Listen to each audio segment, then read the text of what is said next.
words, he knows, because he could have told them, but no men knew this was coming. The best of his men gone. Finally, we get to the island of the sun gods, right? And he says it. I could hear the lowing cattle driven home. Notice all of the different hearing that Odysseus and seeing that Odysseus is a part of. And then he immediately reminds the audience he's telling, I had warning, fair warning. Tiresias and Circe both had told me this. And then he speaks his third speech. He says, listen to me, my comrades, at 295.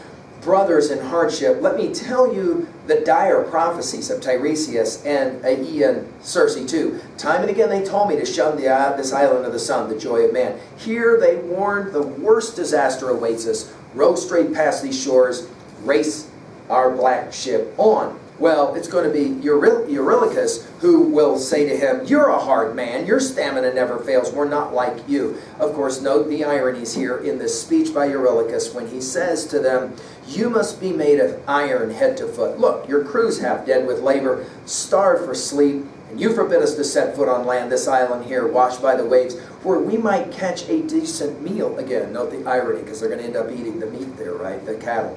Drained as we are, night falling fast, you'd have us desert this haven and blunder off into the mist-bound seas. Out of the night come winds that shatter vessels. This is exactly how they're going to die, right? How can a man escape his headlong death if suddenly out of nowhere a cyclone hits, bred by the south or stormy west wind? It's not going to be bred by either of those. It's going to be bred by Zeus, right? There the gales that tear a ship to splinters. The gods, our masters, willing or not it seems. No, let's give way to the dark night. Set out our supper here. It always comes back to food, right? Sit tight by our swift ship, and then at daybreak board and launch her, make for open sea.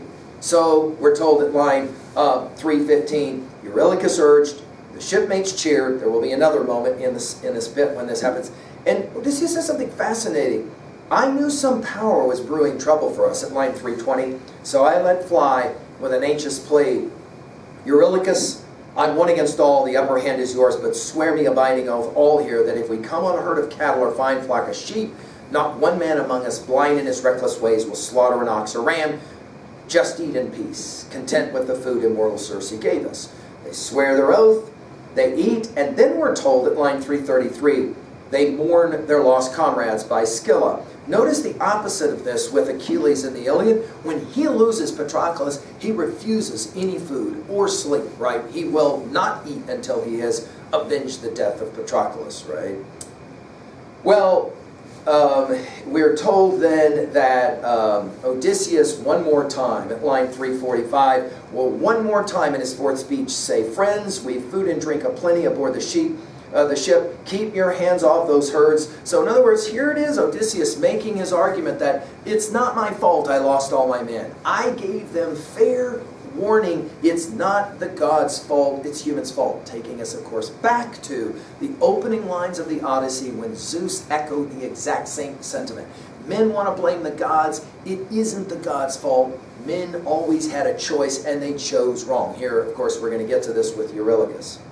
Well, we're told then that he warns them, but the problem is they're on the island for 1 month because of a storm, and of course they run out of food. And at line 355 we're told, so hunger racked their bellies, I struck inland. Now this is fascinating. Odysseus doesn't really explain why he thinks this was a good idea to leave a bunch of starving men around cattle, which will ultimately be their doom if they eat from the cattle. But we're told, inland he goes, up the island, there to pray to the gods, if one might show me some way home. You might be thinking here about, maybe Athena's there to help him. Crossing into the heartland, clear of the crew, I rinsed my hands in a sheltered spot. This notion of course, washing your hands. We think about this in the story of Pilate and Jesus in the Gospels, and here, of course, it is, rinse my hand. Well, think about this when we meet Shakespeare's Macbeth after he's killed Duncan in 2:2 of Macbeth, right? I rinsed my hands in a sheltered spot, a windbreak, but soon as I prayed to all the gods who ruled Olympus, down on my eyes, they poured a sweet, sound sleep. And again, we'll for sure think in our Iliad study in book 14 about how Hera will seduce Zeus and put him to sleep so that the Trojans can begin to be jacked by the Greeks, right? Same game being played here. Then Eurylochus will say, let's kill the cattle and eat. He says it, I would much rather die at sea than to go slowly through starvation. He also says, when we get home, we'll build a big temple for the gods. It's not a deal. We'll all be fine. They kill the cattle, and then Odysseus wakes up. Now, this waking up of Odysseus has been a motif already. We're going to see it in the next book when he's finally at the island of Ithaca. That notion of waking up and being a little disoriented, we're familiar with it, right, from our already reading when he woke up on the island of the Phaeacians. At line 393, that moment, he says, soothing slumber fell from my eyes. Down I went to our ship at the water's edge, but on my way, nearing the long-beaked craft, the smoky savor of roast came floating up around me. I groaned in anguish. What did he think was going to happen when he left a bunch of starving men, right? Crying out to the deathless gods, he says, Father Zeus, the rest of you blissful gods who never die, you with your fatal sleep, you lulled me into disaster. This is almost exactly what Zeus will say in Iliad 14 after he wakes up, and Hera, of course, is, will say, well, it had nothing to do with me, right?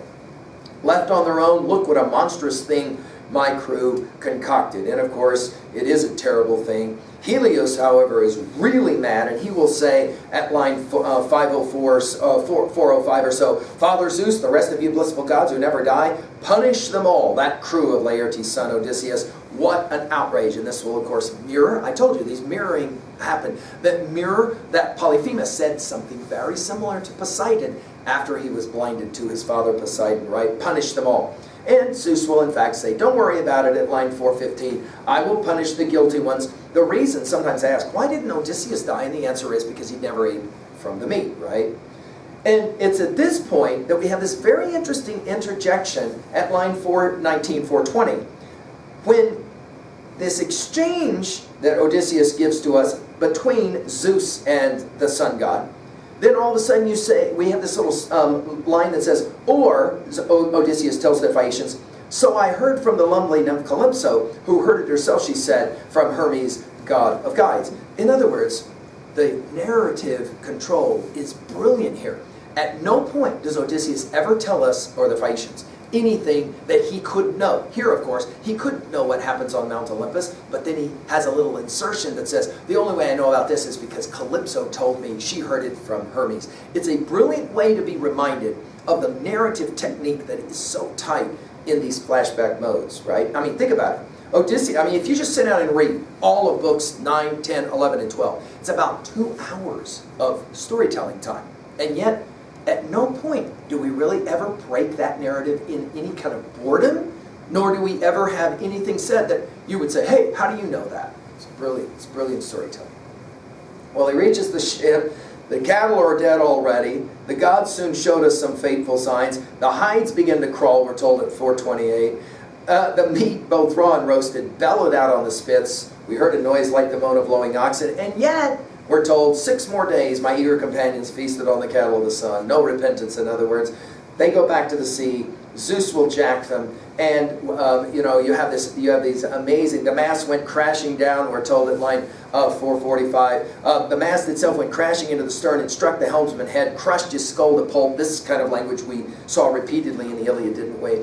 From his deck, the man flipped like a diver. There's some interesting similes at the end of this book. Then, in the same breath, Zeus will hit the craft with lightning, and it bobs around like seahawks swept by the whitecaps, and the god cut short their journey home forever. So in other words, the opening lines of the Odyssey will come back here. Odysseus lost all of his men to this terrible tragedy, right?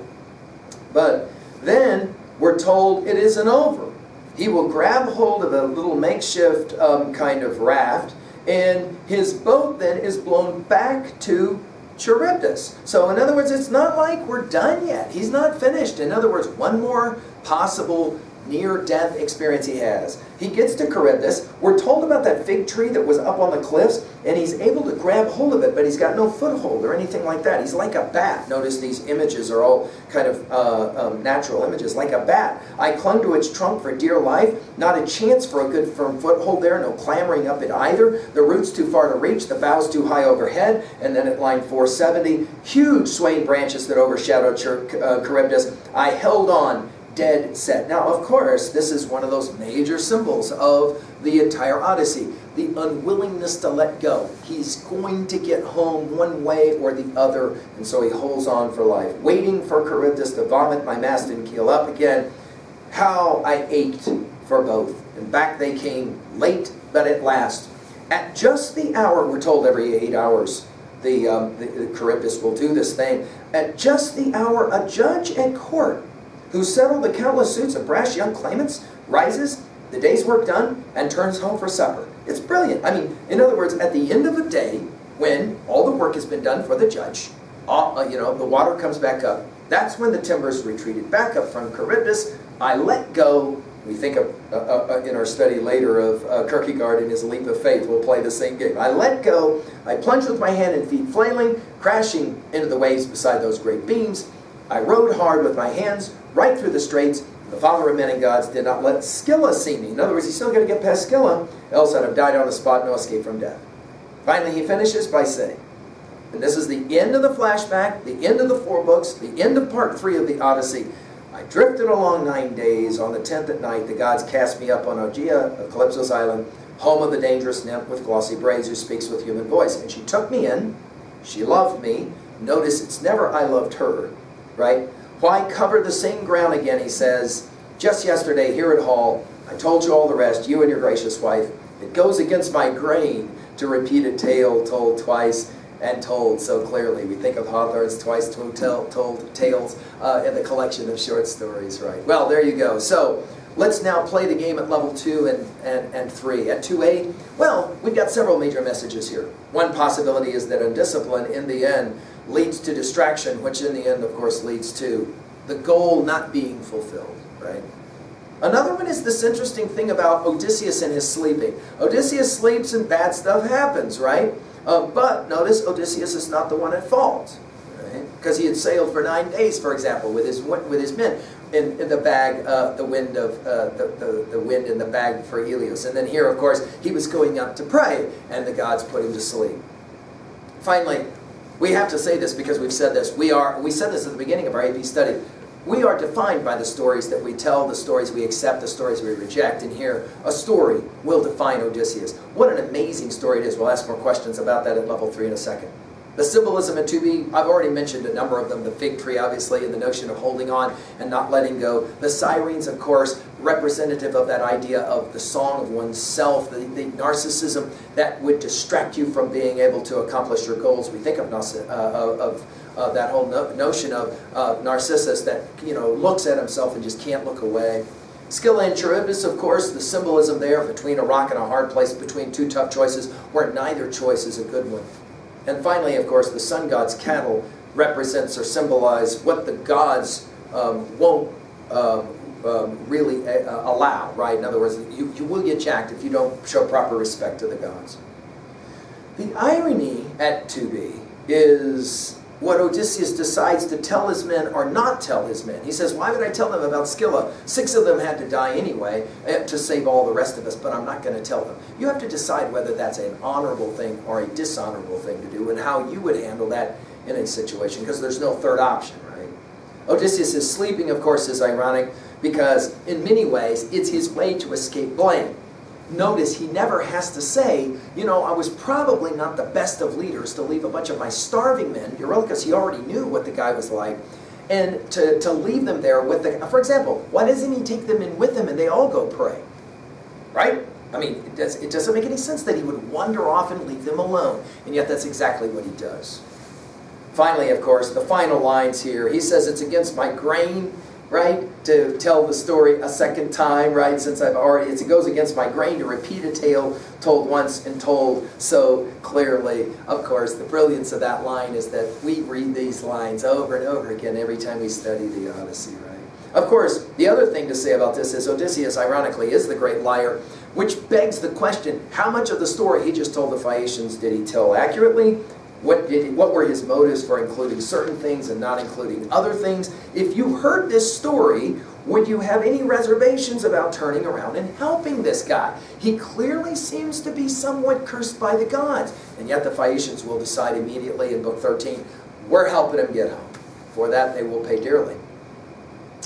Well, how are we going to relate this to other texts, especially starting with the Iliad? We already mentioned the famous going to sleep of Zeus and Hera in Iliad 14. We got a lot more sleeping in the Odyssey than we do in the Iliad. Some have pointed out that's why the Odyssey has that dream-like feel to it, because there is so much sleeping involved.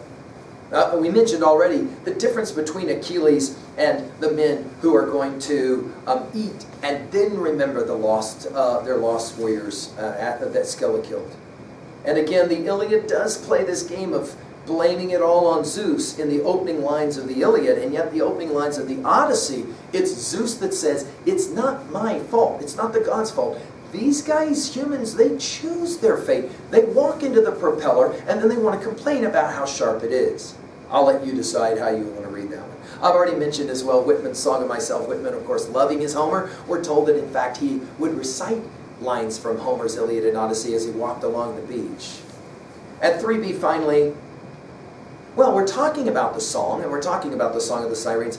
What is the song that you love to hear the most? If there's a song that you say, of all the songs on my playlist, what is your Song of the Siren, if you will? That is to say, what is the song you love the best? How about this one? What's a time you blamed others for something that you could have stopped, right? In other words, they don't eat the meat if Odysseus stays with him because he's not going to let them do it. And yet, it has an untoward effect on Odysseus, just like maybe it had on you.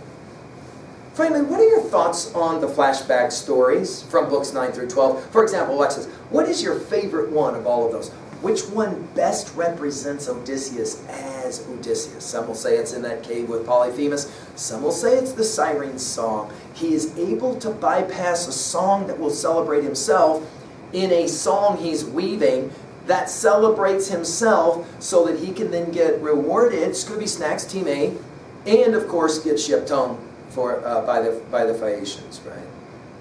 Well, speaking of getting sent home, now we turn to the final part. Part 4 of the Odyssey is ironically the second half of the Odyssey. And it's interesting because we're going to say this when we pick up book 13 through book 24. It can all be summarized. All the events can be summarized very quickly. Odysseus gets back home to Ithaca using subterfuge and secrecy with the help of Athena and his son Telemachus and a couple of other people. He kills all of the bad guys, and he's reunited with his wife. Literally, that's the end of the story. And yet, we're going to have all the rest of the 12 books that will tell the story. Scholars have often called this the second Odyssey. If the first Odyssey is getting to Ithaca, the second Odyssey is getting back in place. That is to say, becoming the great king again. Well, I hope that you will join me in our conversation now of books 13 to the end of the Odyssey. Thank you.